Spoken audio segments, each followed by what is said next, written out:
Master Jet, what if 15 years in service lang, mag-retire po?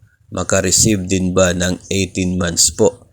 Yung tinutukoy po na 18 months ay yung cash payment from the GSIS, 18 months of your computed pension.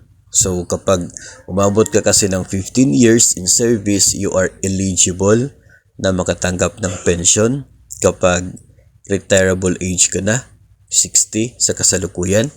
So, kahit 50 ka pa ngayon, kung mayroon ka ng 15 years in service, eligible ka na sa pension pagdating ng 60. At nag-retire ka na, ayaw mo na.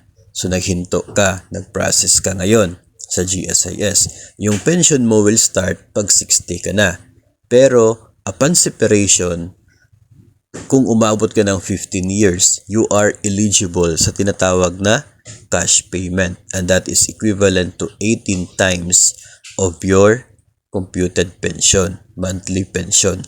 So, pag retire mo ngayon, mayroong computation sa pension, marami na tayong videos and posts tungkol po doon. Pag na-compute na yung magiging pension mo, times 18 yan, yun ang ibibigay ng GSIS cash payment for you. Tapos yung pension mo, pag 60 ka na. The same lang siya doon sa sitwasyon na umabot ka ng 60, nag-retire, tapos pension agad yung pinili. No? Mayroon ka pa ring 18 times ng 18 months na pension ibibigay sa iyo. No? Ang magkaiba lang sa kanila is yung start ng pagtanggap mo ng regular pension.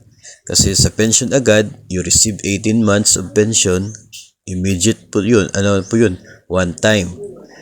Tapos, agad the following month, start na ng pension. Dito, hindi ka pa pwede mag-start ng pension kasi hindi ka pa umabot ng 60. Pero umabot ka sa 15 years. Kaya yung cash payment ba lang yung matatanggap mo. So, ganun po yung sitwasyon. So, eligible po sa 18 months na pension as cash payment kahit 15 years ka pa lang sa serbisyo at hindi pa umabot ng 60 yung edad mo.